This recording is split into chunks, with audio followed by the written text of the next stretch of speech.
The army had ordered me to bring it. From here on my shirts and trousers would need to be crease-free. I knew as much about operating an ironing board as I did about operating a tank, less, actually.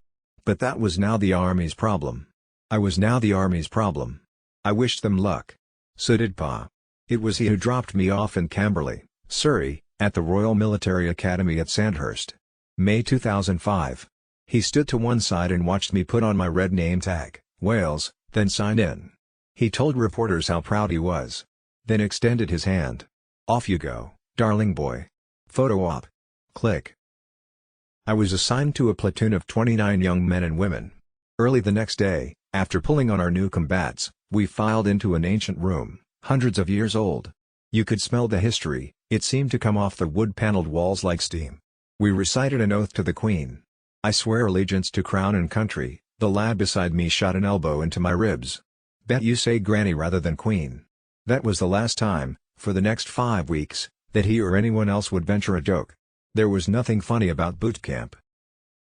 Boot camp, such a benign name for what happened. We were pushed to our limits, physically, mentally, spiritually.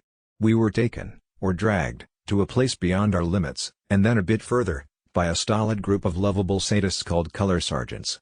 Large, loud, extremely masculine men, and yet they all had tiny little dogs. I've never heard or read an explanation for this, and I can't venture one. I'll only say that it was odd to see these testosterone-rich, mostly bald ogres cooing at their poodles, Shih Tzus and pugs. I'd say they treated us like dogs, except they treated their dogs so much better. With us they never said, "There's a good boy." They got up in our faces, shouted at us through the clouds of their aftershave, and never, ever let up.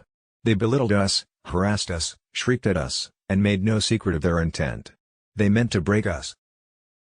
If they couldn't break us, brilliant. Welcome to the army.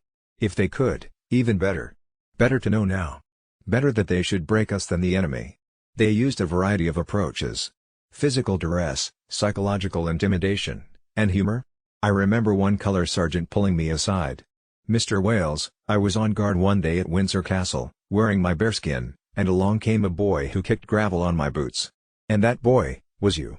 He was joking, but I wasn't sure I should laugh, and I wasn't sure it was true.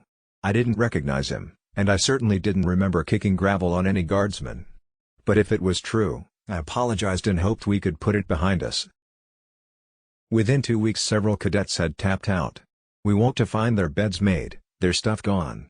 No one thought less of them. This shit wasn't for everybody. Some of my fellow cadets would confess, before lights out, that they feared being next. I never did, however. I was, for the most part, fine. Boot camp was no picnic, but I never wavered in my belief that I was exactly where I was meant to be. They can't break me, I thought. Is it, I wondered, because I'm already broken? Also, no matter what they did to us, it was done away from the press, so for me every day was a kind of holiday. The training center was like Club H. No matter what the color sergeants dished out, there was always the compensatory bonus of no paps. Nothing could really hurt me in a place where the press couldn't find me. And then they found me.